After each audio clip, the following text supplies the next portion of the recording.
Hi friends, welcome to Isha Home Vlogs.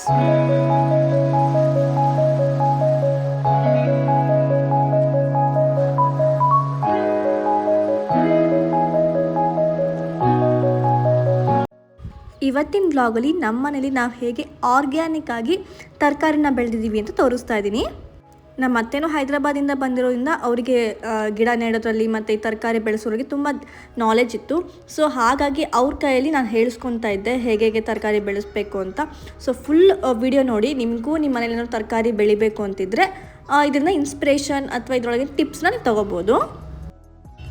ಫಸ್ಟಿಗೆ ಸೊಪ್ಪುಗಳಿಂದ ತಯಾರಿ ಮಾಡ್ಕೊಳ್ಳೋಣ ಅಂತ ಹೇಳ್ಕೊಂಡು ಸೊಪ್ಪನ್ನ ಈ ಥರ ಉದ್ದುದ್ದ ಪಾಟಲ್ಲಿ ಬೆಳೆಸಿದ್ರೆ ಚೆನ್ನಾಗಾಗತ್ತೆ ಅಂತ ಉದ್ದುದ್ದ ಪಾಟ್ಸ್ನ ತೊಗೊಬಂದಿರೋದು. ಆಮೇಲೆ ಮಣ್ಣು, ಮರಳು, ಗೊಬ್ಬರ, ಕೊಕ್ಕೊಪೀಟು, ಆಮೇಲೆ ಒಣ ಎಲೆ ಎಲ್ಲ ಇರುತ್ತಲ್ಲ, ಒಣದ ಹೂವು ಅಥವಾ ಒಣ ಕಸ ಅಂತಿರುತ್ತೆ, ಅಂದರೆ ಗಿಡದ್ದೇ ಕಸ ಇರುತ್ತಲ್ಲ, ಅದನ್ನೆಲ್ಲ ಅದಕ್ಕೆ ಹಾಕಿ ಚೆನ್ನಾಗಿ ಒಂದು ದೊಡ್ಡ ಟಬ್ಬಲ್ಲಿ ಅದನ್ನು ಮಿಕ್ಸ್ ಮಾಡ್ತಾ ಇರೋದು. ಸೊ ಈ ಥರ ನೀಟಾಗಿ ಮೊದಲೇ ಎಲ್ಲ ಗೊಬ್ಬರ ಮತ್ತು ಕೊಕ್ಕೊಪೀಟ್ ಎಲ್ಲದೂ ಮಿಕ್ಸ್ ಮಾಡಿಕೊಂಡ್ರೆ ಮಣ್ಣೆಲ್ಲ ಅಂದರೆ ಉದ್ದುದ್ರಾಗಿ ಸೊ ತರಕಾರಿಗಳಾಗಿರ್ಬೋದು, ತರಕಾರಿ ಅಂತಲ್ಲ ಯಾವುದೇ ಗಿಡ ಆದರೂ ಚೆನ್ನಾಗಿ ಬೆಳೆಯುತ್ತೆ. ಇದು ಹಿಂಡಿ ಅಂದರೆ ದನದ ಹಿಂಡಿ ಇಲ್ಲೆಲ್ಲ ಸಿಕ್ಕಿರೋದು. ಇದು ಒಣ ಕಸನ ಹೇಳ್ದಂಗೆ ಗಿಡದ್ದೇ ಒಣ ಹುಲ್ಲು ಅಂತಿರ್ತಾರೆ, ಒಣ ಎಲೆ ಅದು. ಸೊ ಅದನ್ನೆಲ್ಲ ಇದಕ್ಕೆ ಈ ಒಂದು ದೊಡ್ಡ ಟಬ್ಬಲ್ಲಿ ಮಣ್ಣಿನ ಜೊತೆ ಹಾಕಿ ಮಿಕ್ಸ್ ಮಾಡ್ತಿರೋದು. ಇನ್ನು ಈ ಕಡೆ ನನ್ನ ಹಸ್ಬೆಂಡು ಪಾಟ್ಸ್ಗಳಿಗೆಲ್ಲ ಹೋಲ್ ಮಾಡ್ತಿದ್ದಾರೆ. ಹೋಲ್ ಮಾಡಲಿಕ್ಕೆ ತುಂಬ ಈಸಿ ವಿಧಾನ ಏನಪ್ಪ ಅಂದರೆ ಗ್ಯಾಸ್ ಮೇಲೆ ಹೋಗ್ಬಿಟ್ಟು ಸ್ಕ್ರೂ ಡ್ರೈವರ್ನ ಇಟ್ಬಿಡಬೇಕು. ಸೊ ಅದು ಹಾಟ್ ಆದಾಗ ಇದು ಹೇಗೆ ಪ್ಲಾಸ್ಟಿಕ್ ಅಲ್ಲ, ಅದಕ್ಕೆ ಒಂದು ಜಸ್ಟ್ ಹಿಂಗೆ ಚುಚ್ಚಿಬಿಟ್ರೆ ಸಾಕು, ಹೋಲ್ ಆಗಿಬಿಡುತ್ತೆ. ನಿಮಗೆ ಎಷ್ಟು 3 ಅಂದರೆ 3, 4 ಅಂದರೆ 4 ಹೋಲ್ ಮಾಡ್ಕೋಬೋದು.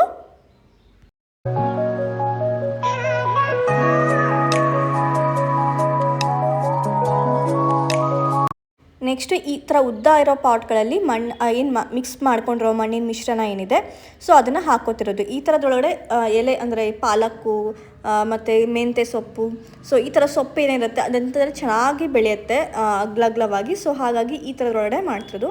ಸೊ ನೋಡಿ, ಮಿಡಲಲ್ಲಿ ನಾವು ಗಿಡದ ಏನು ಒಣ ಕಸ ಇರುತ್ತಲ್ಲ ಅದನ್ನು ಸಹಿತ ಹಾಕಿಬಿಟ್ಟು ಮತ್ತು ಮಣ್ಣು ಮತ್ತು ಸಗಣಿ ಎಲ್ಲದನ್ನು ಸೇರಿಸಿ ಒಂದು ಪಾಟ್ ಮಿಕ್ಸ್ ಮಾಡ್ತಿರೋದು. ಲಾಸ್ಟ್ ಟೈಮೆಲ್ಲ ನಾನೇ ಪಾಟಿಂಗ್ ಮಾಡೋದು ನೋಡಿದ್ದೀರಾ. ಈ ಸಲ ನಮ್ಮ ಅತ್ತೆ ಇರೋದ್ರಿಂದ ಅವ್ರಿಗೆ ತುಂಬ ಇಂಟ್ರೆಸ್ಟು ಗಿಡ ಅಂದರೆ. ಸೊ ಅವ್ರ ಥರದಲ್ಲಿ ಅವರು ಹೇಗೆ ಮಾಡ್ತಾರೆ ಅನ್ನೋದನ್ನು ತೋರಿಸ್ತಾ ಇರೋದು.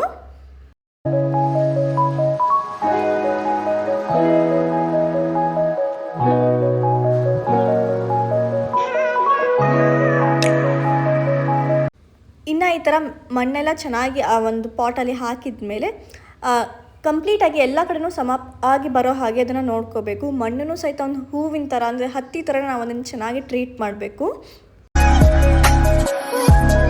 ಫಸ್ಟು ನಮ್ಮ ಅತ್ತೆ ಅದಕ್ಕೆ ಬೆಳ್ಳುಳ್ಳಿ, ಏನು ಜವಾರಿ ಬೆಳ್ಳುಳ್ಳಿ ಇರುತ್ತಲ್ಲ, ಸಂತೆಲೆಲ್ಲ ಸಿಗುತ್ತೆ. ಸೊ ಈ ಜವಾರಿ ಬೆಳ್ಳುಳ್ಳಿನ ಮಧ್ಯದಲ್ಲಿ ಇಡ್ತಿದ್ದಾರೆ.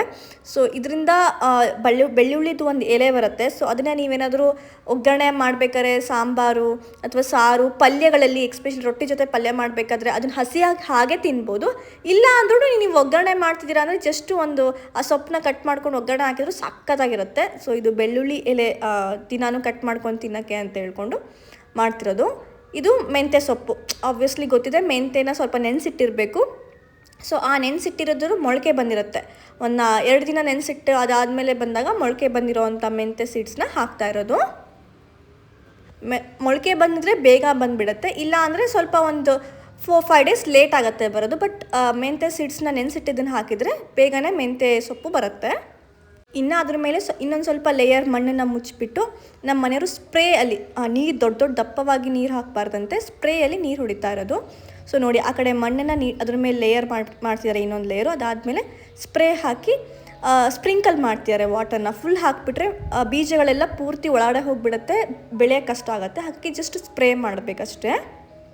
ಪಾಲಕ್ ಸೊಪ್ಪಿಗೆ ನಾವು ಮಾರ್ಕೆಟಲ್ಲೇ ಹೋಗಿ ಅಲ್ಲಿ ಸಿಗುತ್ತಲ್ಲ ಪಾಲಕ್ ಬೀಜಗಳು, ಅದನ್ನ ತೊಗೊಂಡ್ಬಿಟ್ಟು ಹಾಕ್ತಿರೋದು.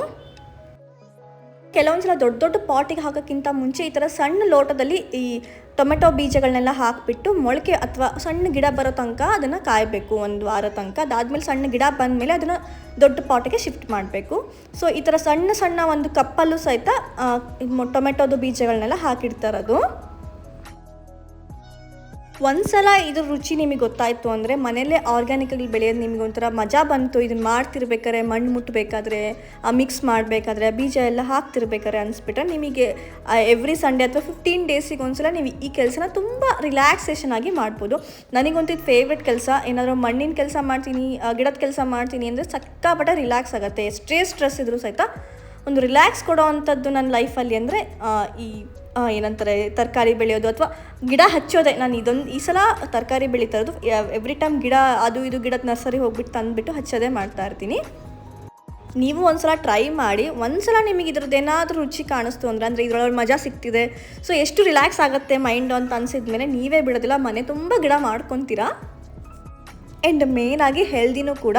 ಹೊರಗಡೆ ನಾವು ಸೊಪ್ಪು ತೊಗೋಬೇಕು ಅಂದರೆ ತುಂಬ ಪಿಸ್ಕಿಯಾಗಿ ಹಸಿಯಾಗಿರುತ್ತೆ. ಯಾಕಂದರೆ ಅದನ್ನು ಜೀವ ಇರಬೇಕು ಅಂತ ಅದ್ರ ಮೇಲೆ ಏನೇನು ಸ್ಪ್ರೇ ಮಾಡಿರ್ತಾರೆ, ಯಾವ್ಯಾವ್ದು ಕೆಮಿಕಲ್ ಸ್ಪ್ರೇ ಮಾಡಿರ್ತಾರೆ ನಮಗೆ ಗೊತ್ತಿರಲ್ಲ. ಸೊ ಮನೆಯಲ್ಲೇ ಆದರೆ ಫ್ರೆಶ್ ಆಗಿ ಈಗ ಬೆಳೆದಿದೆ ಅಂದರೆ ಈಗೇ ಕಟ್ ಮಾಡ್ಕೊಂಡು ತಿನ್ಬೋದು. ತುಂಬ ಹೆಲ್ದಿನೂ ಆರ್ಗ್ಯಾನಿಕಲು. ಯಾಕಂದರೆ ನಾವು ಮನೇಲಿ ಯಾವುದೇ ರೀತಿ ಕೆಮಿಕಲ್ ಯೂಸ್ ಮಾಡೋದಿಲ್ಲ. ಸೊ ಒಂದು 15 ಡೇಸ್ 20 ಡೇಸ್ ವೇಟ್ ಮಾಡಿದ್ರೆ ಸಾಕು, ಮನೇಲೇ ನಮಗೆ ಅದ್ರದ್ದು ಫಲ ಸಿಕ್ಬಿಡುತ್ತೆ. ನೋಡಿ ಆಗಿ 15 ಡೇಸ್ ಆದಮೇಲೆ ನಾನು ಅದ್ರದ್ದು ಫಸ್ಟ್ ಟೈಮ್ ಕಟ್ ಮಾಡ್ತಾಯಿದ್ದೀನಿ. ಜಸ್ಟು 15 to 20 ಡೇಸ್ ಅಷ್ಟೇ ವೇಟ್ ಮಾಡಬೇಕು. ನಮ್ಗೆ ವೇಟ್ ಮಾಡೋದಷ್ಟೇ ಯಾವಾಗ ಬೆಳೆಯುತ್ತೆ ಅಂದರೆ ಡೈಲಿ ಸ್ವಲ್ಪ ನೀರು ಹಾಕ್ತಾ ಇರ್ತೀವಲ್ಲ, ನೋಡ್ತಾ ಇರ್ತೀವಿ. ಸೊ ನಾವು ಫಸ್ಟ್ ಟೈಮ್ ಇವಾಗ 20 ಡೇಸ್ ಆದಮೇಲೆ ಬೆಳ್ಳುಳ್ಳಿ ಎಲೆ ಏನಿದೆ ಅದನ್ನು ಫ್ರೆಶ್ಶಾಗಿ ಕಟ್ ಮಾಡ್ತಿರೋದು ಪಲ್ಯ ಮಾಡಲಿಕ್ಕೆ ಅಂತ ಹೇಳ್ಕೊಂಡು. ಸೊ ಇದು ನಾ ಬೆಳ್ಳುಳ್ಳಿ ಏನು ಹಾಕಿ ತೋರಿಸಿದ್ನಲ್ಲ ಅದು ಈ ಥರ ಎಲೆಯಾಗಿ ಬಂದಿರುತ್ತೆ. ಸೊ ಇದನ್ನು ನೀವು ಡೈರೆಕ್ಟ್ ಹಸಿ ಹಾಗೆ ತಿನ್ಬೋದು ರೊಟ್ಟಿ ಜೊತೆ, ಇಲ್ಲ ಅಂತಂದರೆ ಜಸ್ಟು ಪಲ್ಯ ಅಥವಾ ದಾಲಿಗೆ ಹಾಕಿ ಇದು ಮಾಡ್ಬೋದು. ಸೊ ಇದನ್ನ ಕಟ್ ಮಾಡಿರೋದು ಮತ್ತು ಕಟ್ ಮಾಡಿದ್ರೆ ಮತ್ತೆ ಬೆಳೀತಾನೆ ಇರುತ್ತೆ, ಅದೇನು ಸಾಯೋದಿಲ್ಲ. ಒಂದು ಸಲ ಹಾಕಿರೋದು ಒಂದು 6 to 7 ಟೈಮ್ಸ್ ಅಂತೂ ತಾನಾಗೆ ಬೆಳೀತಿರುತ್ತೆ. ಅದು ಹೋಗಿದೆ ಅಂದಾಗ ಮಾತ್ರ ಮತ್ತೊಂದು ಸಲ ಬೆಳ್ಳುಳ್ಳಿ ಹಾಕಿದ್ರೆ ಆಯಿತು. ಇದು ಮೆಂತ್ಯ ಸೊಪ್ಪು, ಪಾಲಕ್ಕು ತುಂಬ ಚೆನ್ನಾಗಿ ಬಂದಿದೆ. ಮೆಂತ್ಯ ಸೊಪ್ಪು ಅಂತೂ ಸಿಕ್ಕಾಪಟ್ಟೆ ಫ್ರೆಶ್ ಇದೆ, ಹಾಗೆ ತಿನ್ಬೋದು. ಒಂಚೂರು ಕೈಯೇನೂ ಹತ್ತಲ್ಲ, ಏನೂ ಅನಿಸೋದಿಲ್ಲ, ಪಿಸ್ಕಿನೂ ಇಲ್ಲ. ನೋಡ್ಬೋದು ಎಷ್ಟು ಚೆನ್ನಾಗಿದೆ ಅಂತ. ಜಸ್ಟು ಈಗ ಮೆಂತ್ಯ ಕಟ್ ಬಂದಿರೋದಕ್ಕೆ ಮತ್ತೊಂದು ಸಲ ಮೆಂತ್ಯನ ನೆನೆಸಿಟ್ಟಿದ್ದೀನಿ ಒಂದು 2 ದಿನ ಆದಮೇಲೆ. ಅದೇ ಪಾಟ್ ಏನಿದೆ ಅದೇ ಪಾಟಿಗೆ ಎಲ್ಲಿ ಕಟ್ ಮಾಡಿರ್ತೀವಿ ಅದ್ರ ಕೆಳಗಡೆ ಮತ್ತೆ ಹಾಕಿ ಬಂದುಬಿಟ್ರೆ ಆಯಿತು, ಅಷ್ಟೇ. Very simple. ನಿಮಗೆ ಮನೆಯಲ್ಲೇ ಮೆಂತ್ಯ ಸೊಪ್ಪು, ಬೆಳ್ಳುಳ್ಳಿ ಸೊಪ್ಪು, ಪಾಲಕ್ ಸೊಪ್ಪು ಎಲ್ಲ ತೊಗೋಬೋದು. ಆ್ಯಂಡ್ ಡೈಲಿ ಬೆಳಗ್ಗೆ ಎದ್ದು ಈ ವ್ಯೂ ನೋಡಲಿಕ್ಕೆ ಎಷ್ಟು ಬೆಳೆದಿದೆ, ಎಷ್ಟು ಗ್ರೋ ಆಗಿದೆ ಅಂತ ನೋಡೋಕ್ಕೆ ಒಂದು ಆ ಸ್ವರ್ಗ ಇದೆ ಅಲ್ಲ, ಅದು ಹೇಳೋಕ್ಕಾಗಲ್ಲ. ಬಿಕಾಸ್ ಎವ್ರಿಡೇ ನಾನು ಎದ್ದಾಗೆಲ್ಲ ಅದನ್ನೇ ನೋಡಿಬಿಟ್ಟು ಸ್ಯಾಟಿಸ್ಫ್ಯಾಕ್ಷನ್ ಆಗ್ತಿತ್ತು. ಸೊ ನೀವು ಒಂದ್ಸಲ ಟ್ರೈ ಮಾಡಿ, ಆಮೇಲೆ ನಿಮಗೂ ಇದ್ರೊಳಗೆ ರಿಲ್ಯಾಕ್ಸೇಷನ್ನು, ಸ್ಟ್ರೆಸ್ ಫ್ರೀ ಎಲ್ಲ ಆಗುತ್ತೆ. And it is very healthy ಫಿಸಿಕಲಿನೂ ಕೂಡ.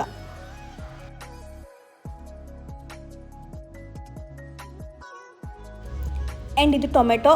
ಸೊ ಟೊಮೆಟೊನೂ ಸಹಿತ ಎಷ್ಟು ಚೆನ್ನಾಗಿ ಬೆಳೆದಿದೆ ನೋಡಿ. ಟೊಮೆಟೊ ಬೆಳಿಲಿಕ್ಕೆ 2 ಮಂತ್ಸ್ ಮೇಲೆ ಆಯಿತು. ಇದು ಬೇಗ 15 ಡೇಸಿಗೆ ಸಿಕ್ಕಿಲ್ಲ, ಬಟ್ ಈಗ 2 to 3 ಮಂತ್ಸ್ ಆದಮೇಲೆ ನೋಡಿ ಎಷ್ಟು ಚೆನ್ನಾಗಿ ಟೊಮೆಟೊ ಕಾಯಿ ಬರ್ತಾ ಇದೆ. ಸೊ ಇದನ್ನೊಂದು 4 ಗಿಡದಲ್ಲಿ ನಾವು ಹಾಕೋಬಿಟ್ರೆ ಸಾಕು, ಮನೆ ಪೂರ್ತಿಗೆ ನಮಗೆ ಆರಾಮ್ಸೆ ಮನೆಯಲ್ಲೇ ಟೊಮೆಟೊ ಸಿಕ್ಬಿಡುತ್ತೆ, ಹೋಗೋದೇ ಬೇಕಾಗಿಲ್ಲ. ಟೊಮೆಟೊ 100 kg ಆಗಲಿ, ಟೊಮೆಟೊ 200 kg ಆಗಲಿ, ನಮಗೆ ಮನೆಯಲ್ಲೇ ಸಿಕ್ಬಿಡುತ್ತೆ. ಇದು ಫ್ರೈಡ್ ರೈಸಿಗೆಲ್ಲ ಹಾಕ್ತೀವಲ್ಲ ಆನಿಯನ್ ಲೀವ್ಸು, ಎಲ್ಲೆಲ್ಲಿ ದೊಡ್ಡ ಪಾಟ್ಗಳಿದೆ ನಮ್ಮ ಮನೇಲಿ ಅಲ್ಲೂ ಸಹಿತ ನಮ್ಮ ಅತ್ತೆ ಹಾಕಿಟ್ಟಿದ್ರು. ಸೊ ಇದು ದೊಡ್ಡ ಪಾಟು, ಇದರೊಡನೆ ಪುದೀನ ನಾವು ಸಂತೆಯಲ್ಲಿ ಕಟ್ ಮಾಡಿದಾಗ ಬೇರೆ ಸಿಗುತ್ತಲ್ಲ ಅದನ್ನ ಹಾಗೆ ಸಿಕ್ಸಿಟ್ಟಿದ್ರು. ಅದು ಸಹಿತ ತುಂಬ ಚೆನ್ನಾಗಿ ಚಿಕ್ತಿದೆ. ಸೊ ಜಸ್ಟ್ ಮನೇಲಿ ಹೂವಷ್ಟೇ ಅಲ್ಲ, ತರಕಾರಿನೂ ಇದ್ದು ನೋಡ್ತಾ ಇದ್ದರೆ ಒಂಥರ ಮನಸ್ಸಿಗೆ ಸಮಾಧಾನ ಆಗುತ್ತೆ. ಇದನ್ನು ತಿನ್ಬೋದಲ್ಲ ಫ್ರೆಶ್ಶಾಗಿ ಹಿಂಗೆ ಗ್ರೀನ್ ಟೀಯಲ್ಲಿ ಹಾಕ್ಕೊಂಡು ಪುದೀನ ಲೀವ್ಸ್ನ ಅಂತ ಅನಿಸುತ್ತೆ. ಸೊ ಮತ್ತು ಏನೇನು ಬೆಳೆಸಿದ್ದೀನಿ ಅಂತ ತೋರಿಸ್ತಾ ಇದ್ದೀನಿ. ಸೊ ಇದು ಗೊತ್ತೇ ಇದೆ ದೊಡ್ಡ ಪತ್ರೆ ಎಲೆ. ನಾವು ಬೆಳ್ಳುಳ್ಳಿನ ಈ ಥರ ಇದ್ರೊಳಗೆ ಮಣ್ಣು ಹಾಕಿಬಿಟ್ಟು ಒಂದು ಬಾಟಲಲ್ಲೂ ಸಹಿತ ಸಿಕ್ಸಿಟ್ಟಿದ್ದೀವಿ. ಹಾಗೇ ಅಲ್ಲಿಂದನೂ ಬೆಳ್ಳುಳ್ಳಿ ಎಲೆ ಬರುತ್ತೆ ಅಂತ ಹೇಳ್ಕೊಂಡು. ಸೊ ನೋಡ್ಬೋದು ಇದೆಲ್ಲ ಬೆಳ್ಳುಳ್ಳಿ ಎಲೆ. ಆ್ಯಂಡ್ ಇದು ಪಾಲಕ್ಕು ಮತ್ತು ಫ್ರೆಶ್ಶಾಗಿ ಇನ್ನೊಂದು ಈಲ್ಡ್ ಆಗ್ತಿರೋದು. ಇದು ಮೆಂತ್ಯನೂ ಅಷ್ಟೇ. ಈ ಕಡೆ ಟೊಮೆಟೊ ಹೂವೆಲ್ಲ ಆಗಿದೆ ನೋಡಿ, ಟೊಮೆಟೊ ಹಣ್ಣು ಬಿಡಲಿಕ್ಕೆ ಅಂತ. ಆ್ಯಂಡ್ ಇಲ್ಲಿ ಸ್ವಲ್ಪ ಸಣ್ಣದಾಗಿ ಕಾಯಿನೂ ಸಹಿತ ಬಿಟ್ಟಿದೆ, ತೋರಿಸ್ತೀನಿ ನೋಡಿ. ಹೌದಾ? ಸೊ 2-3 ಕಡೆ ನಾವು ಟೊಮೆಟೊ ಹಣ್ಣು ಹಾಕಿದ್ವಿ. ಇದನ್ನು ದೊಡ್ಡ ಪಾಟ್ ಇತ್ತು, ಇದರೊಳಗೆ ಹಾಕಿಟ್ಟಿದ್ವಿ. ಸೊ ಅಲ್ಲಿ ಚೆನ್ನಾಗಿ ಬೆಳೆದಿದೆ. ಹೇಳ್ತೀವಲ್ಲ ಮನೇಲಿ ಒಂದು 4 ಪಾಟ್ ದೊಡ್ಡದು ನೀವು ಹಿಂಗೆ ಮಾಡ್ಕೊಬಿಟ್ರೆ ಸಾಕು, ಆರಾಮ್ಸೆ ಮನೆಯಲ್ಲೇ ಟೊಮೆಟೊ ನಿಮ್ಗೆ ಸಿಕ್ಬಿಡುತ್ತೆ. ಸೊ ಇದಾಗಿತ್ತು ನನ್ನ ಒಂದು ತರಕಾರಿಯ ವ್ಲಾಗು. ಇಷ್ಟ ಆಯಿತು ಅಂತ ಅನಿಸುತ್ತೆ, ನಿಮಗೂ ಟಿಪ್ಸ್ ಸಿಕ್ಕಿರ್ಬೋದು. ಸೊ ಹೇಗಿತ್ತು ಅಂತ ಕಮೆಂಟ್ ಮಾಡಿ, ಏನಾದರೂ ಡೌಟ್ ಇದ್ದರೆ ಕೇಳಿ. ಆ್ಯಂಡ್ ಹೀಗೇ ಇಂಟ್ರೆಸ್ಟಿಂಗ್ ಆಗಿರೋಂಥ ಒಂದು ರಿಯಾಲಿಟಿ ಹೋಮ್ ವ್ಲಾಗ್ಸಿಗೋಸ್ಕರ ನನ್ನ ಚಾನಲ್ ಈಶಾ ಹೋಮ್ ವ್ಲಾಗ್ಸ್ನ ಸಬ್ಸ್ಕ್ರೈಬ್ ಮಾಡೋದನ್ನ ಮರಿಬೇಡಿ. And thank you so much for watching. ಹೀಗೆ ಸಪೋರ್ಟ್ ಮಾಡಿ, ನಂಗೆ ಇನ್ನೂ ಜಾಸ್ತಿ ವಿಡಿಯೋ ಹಾಕಲಿಕ್ಕೆ ಒಂದು ಬೂಸ್ಟಪ್ ಸಿಗುತ್ತೆ.